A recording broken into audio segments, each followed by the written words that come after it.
کوئی لاکھ ہمیں پابند کرے، کوئی لاکھ ہمیں پابند کرے، اسلام کی دعوت زندہ ہے۔ میرے دوستو بزرگوں، بہت معمولی چیزیں ہوں گی، بڑی معمولی چیزیں، جس کی وجہ سے یہ اپنے دین کو، جس کی وجہ سے یہ اپنی سنتوں کو، جس کی وجہ سے یہ اپنے لباس کو، جس کی وجہ سے اپنے شعار کو، اس سب کو کھو بیٹھے گا، جس کی وجہ سے ان سب چیزوں کو، جن کی وجہ سے ان سب چیزوں کو کھو بیٹھے گا۔ بڑی معمولی چیزیں، لیکن اگر دعوت پہ ہوا تو بڑی سے بڑی چیز سامنے آ جائے، بڑی سے بڑی بادشاہت سامنے آ جائے، یہ کیا ہوگا؟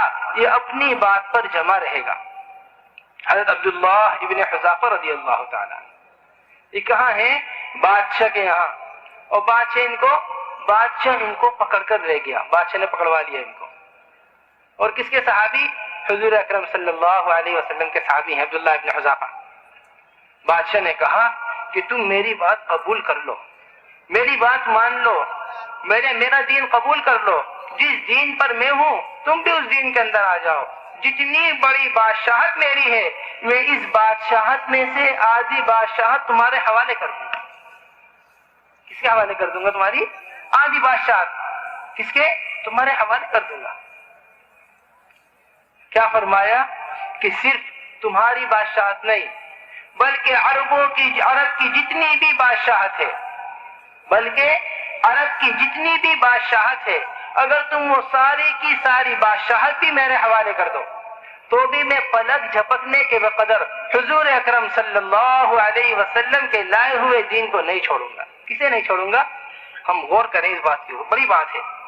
ہمیں 1 مہینے کی تنخواہ، اور مہینہ بھی پورا بھی نہیں ہونا، کوئی طے نہیں ہے کہ مہینہ پورا ہو، کوئی طے نہیں ہے کہ سال پورا ہو، اس سے پہلے کیا مصیبت آ جائے، کیا پریشانی آ جائے، کمپنی ڈوب جائے، مالک 1000 قسم کی پریشانیاں ہیں، کسی کو کل کے نہیں معلوم۔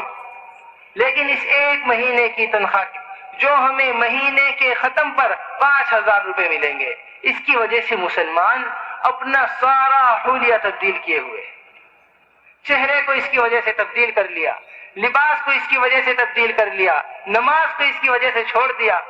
اور وہاں کیا تھا کہ یہ بادشاہت نہیں، پورے عرب کی بادشاہت بھی مل جائے، لیکن پلک جھپکنے کے بقدر بھی حضور اکرم صلی اللہ علیہ وسلم کے لائے ہوئے دین کو نہیں چھوڑ سکتا۔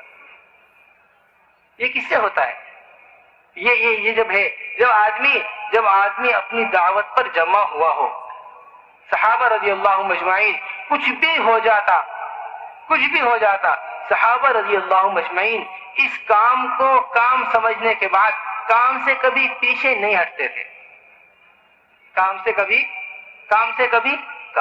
پیچھے نہیں ہٹتے تھے، کام سے کبھی پیچھے نہیں ہٹتے تھے۔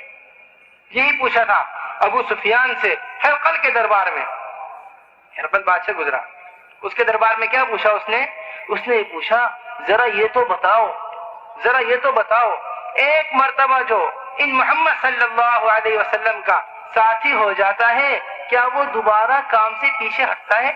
نہیں، ایسا نہیں ہوتا۔ جو ایک مرتبہ ان کے ہاتھ میں ہاتھ دے دیتا ہے، وہ اس کے بعد ان کے تیروں میں سے ایک تیر ہو جاتا ہے۔ اگر یہ حکم دے دریا میں کودنے کا تو وہ دریا میں کودنے کے لیے تیار ہے، اگر یہ حکم دے پہاڑ پہ سے اترنے کا تو وہ پہاڑ پہ سے، جو ایک مرتبہ ان کا ہو جاتا ہے وہ دوبارہ پیچھے نہیں ہٹتا۔ اس واسطے حضرت جی مولانا یوسف صاحب رحمت اللہ علیہ فرمایا کرتے تھے، اس کام کے اندر نئے لوگ آ رہے ہیں، اس کام کے اندر آپ حضرات سب پرانے ہو، اس واسطے عرض کر رہا کہ اس کام کے اندر نئے لوگ آ رہے ہوں، اور اس کام کے اندر سے پرانے کام کرنے والے بیٹھ رہے ہوں۔ اس کام کے اندر کون آ رہے ہوں؟ نئے لوگ آ رہے ہوں، اور اس کام کے اندر سے پرانے کام کرنے والے کام سے بیٹھ رہے ہوں۔ یہ کام کی ترقی نہیں ہے، بلکہ یہ کام کی تنزلی ہے۔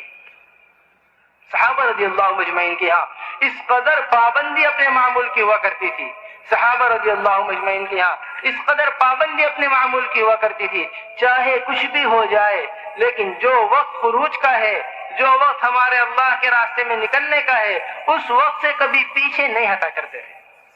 اس وقت سے ہماری چھوٹی چھوٹی مشغولیاں، ہماری چھوٹی چھوٹی مجبوریاں، وہ کہاں کر دیتی ہیں؟ وہ ہمارا سالانہ خروج متاثر کروا دیتی ہیں، وہ ہمارا روزانہ کا، وہ ہمارا ماہانہ سے روزہ متاثر کروا دیتی ہیں، وہ ہمارا گشت متاثر کروا دیتی ہیں۔ وہ کیا کروا دیتی ہیں؟ وہ ہمارا گشت متاثر کروا دیتی ہیں۔ صحابہ رضی اللہ عنہ اجمعین، حضرت مولانا صاحب کے بیانات میں ہے، حضرت نے حضرت کعب رضی اللہ تعالیٰ عنہ کا قصہ بیان فرمایا کہ ہر خروج میں اللہ کے رسول کے ساتھ ہر خروج میں نکلے، ہر خروج میں کہاں نکلے؟ اللہ کے رسول کے ساتھ ہر تقاضے پر نکلا کرتے تھے۔ کوئی تقاضا ایسا نہیں تھا کہ جس تقاضے سے پیچھے رہ جائیں، کوئی موقع ایسا نہیں تھا کہ کسی موقع پر اللہ کے راستے میں نکلنے سے رہ جائیں۔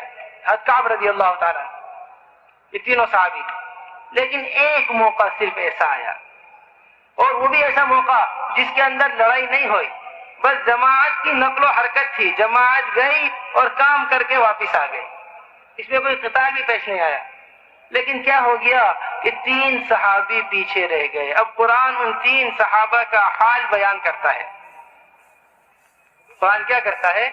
قرآن ان 3 صحابیوں کا حال بیان کر رہا، ان 3 صحابیوں کا حال بیان کر رہا کہ زمین ان پر کشادگی کے باوجود تنگ ہو گئی، زمین ان پر کشادگی کے باوجود تنگ ہو گئی۔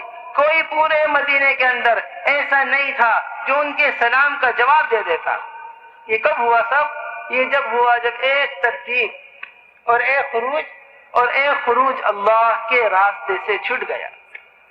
دراصل بنیادی بات یہ ہے کہ ابھی تک ہمارے اوپر جو ہماری ذمہ داری ہے، ہم نے ابھی تک اپنی ذمہ داری کا جو دائرہ ہے اس دائرے کے حدود نہیں سمجھی۔ یہ بڑی عام بات عرض کر رہا ہوں، کیا نہیں سمجھا؟ جو ہمارے اوپر ذمہ داری ہے۔ ایک مسجد میں رہنے والا 4 مہینے لگائے ہوا آدمی وہ یہ سمجھتا ہے کہ میری مسجد کی ذمہ داری میرے اوپر ہے، میرے محلے کی ذمہ داری میرے اوپر ہے، جب بہت زیادہ ہوا تو میرے حلقے کی ذمہ داری میرے اوپر ہے، میں 2 وقت گشت کر رہا ہوں، میں ہفتے کے 2 گشت کر رہا ہوں، مہینے کے 3 روزہ لگا رہا ہوں، سال کا چلہ لگا لیتا ہوں، یہ میری ترتیب ہے۔ حضرت فرمایا کرتے تھے کہ ترتیب پر چلنے سے عالم کے اندر تغیر نہیں آئے گا۔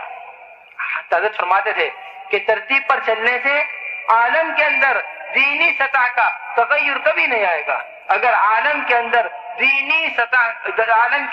پوری دین کا تغیر چاہتے ہو تو صحابہ رضی اللہ مجمعین کی طرح اپنی تنہائیوں کو قربان کر کے اللہ کے راستے میں نکلنا پڑے۔ صحابہ کی طرح اپنی تنہائیوں کو کیا کر قربان کر کے وہ کہاں نکلنا ہوگا؟ وہ ہر حال میں اللہ کے راستے میں نکلنا ہوگا۔ بس حضرت جی مولانا یوسف صاحب رحمت اللہ علیہ فرمایا کرتے تھے، بڑا عجیب بات ہے، حضرت فرمایا کرتے تھے کہ اس کام کے اندر کام کرنے والوں کی 3 قسمیں ہیں۔ کتنے قسمیں ہیں؟ 3 قسمیں۔ سب سے پہلی قسم ہے محنت کرنے والوں کی، وہ ہے صالحین والی محنت۔ کیا محنت ہے؟ ہرگز یہ محنت غلط نہیں ہے، بالکل حق۔ حضرت فرماتے تینوں محنت حق، اسی طرح بیان لکھا ہوا ہے کہ تینوں محنتیں کیا ہیں؟ تینوں محنتیں حق ہیں۔ سب سے پہلے محنت ہے صالحین والی محنت۔ صالحین کی کیا محنت ہے؟ کہ میں نمازی بن جاؤں، میں گناہوں سے بچنے والا بن جاؤں، میرا اللہ تبارک و تعالی سے تعلق ہو جائے، اپنی ذات کے اوپر محنت کرنا مستقل۔